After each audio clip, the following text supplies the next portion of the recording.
Mercredi 25 septembre 2024, mesdames et messieurs, bonjour, bonsoir. Vous êtes sur la radio-télévision Fadris. Bienvenue à notre troisième sortie du bulletin d'information pour cette semaine.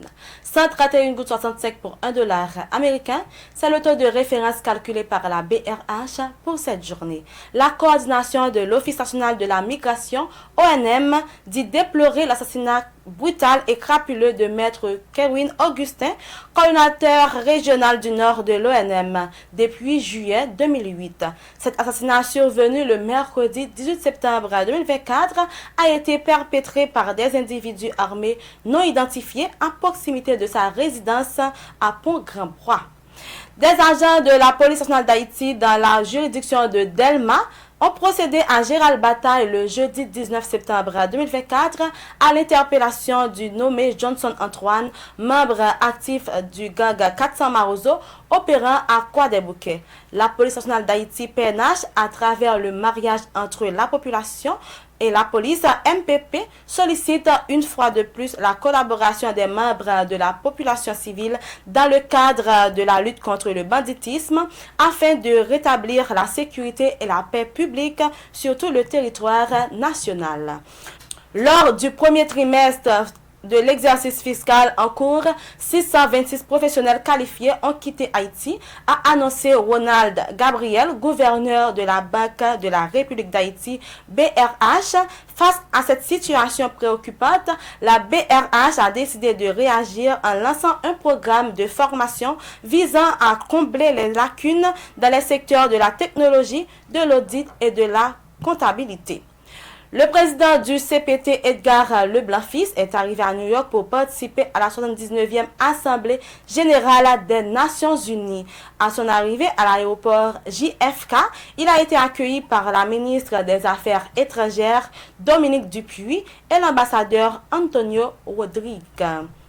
Dans le cadre du projet CIMEX, financé par la Mercy Corps, la direction départementale des NIP de la protection civile a réalisé le mardi 24 septembre 2024 des séances de simulation en préparation au passage de cyclones dans la commune de Petite-Rivière de NIP, Fond-des-Nègres, Ansarvo et l'Asile qui sont réputées des zones à risque en ce qui concerne les cyclones.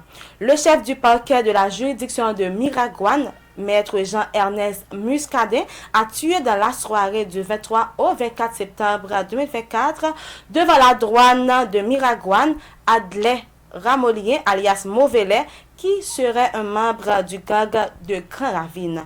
Selon les informations diffusées par le service de communication du commissaire Jean-Ernest Muscadin, Adler Romalien, alias Mauvelet, serait un chef de gang de Grand Ravine qui était activement recherché par les forces de l'ordre pour diverses infractions, dont l'enlèvement suivi de séquestration. À l'échelle internationale, lors de son discours à l'Assemblée générale des Unions, le président américain Joe Biden a souligné l'importance de stabiliser des régions en difficulté, y compris Haïti. Il a mentionné la mission dirigée par le Kenya qui travaille aux côtés du peuple haïtien pour restaurer la paix. L'armée israélienne a indiqué ce mercredi mener des frappes de grande envergure dans le sud du Liban, alors que le Hezbollah a annoncé de son côté avoir tiré un missile balistique sur Israël, affirmant avoir visé le quartier général du Mossad à Tel Aviv. L'ancien président des États-Unis, Donald Trump, qui a récemment réchappé à 2 tentatives d'assassinat, a affirmé ce mercredi que la République islamique d'Iran fait peser de grandes menaces contre lui. Les services de renseignement américains avaient alerté hier mardi l'équipe de campagne du candidat républicain de la volonté de Téhéran de l'assassiner pour déstabiliser et semer le chaos aux États-Unis. Mesdames et c'est la fin de ce bulletin d'information. Merci de l'avoir suivi. C'était avec vous, Vanessa Cédroine.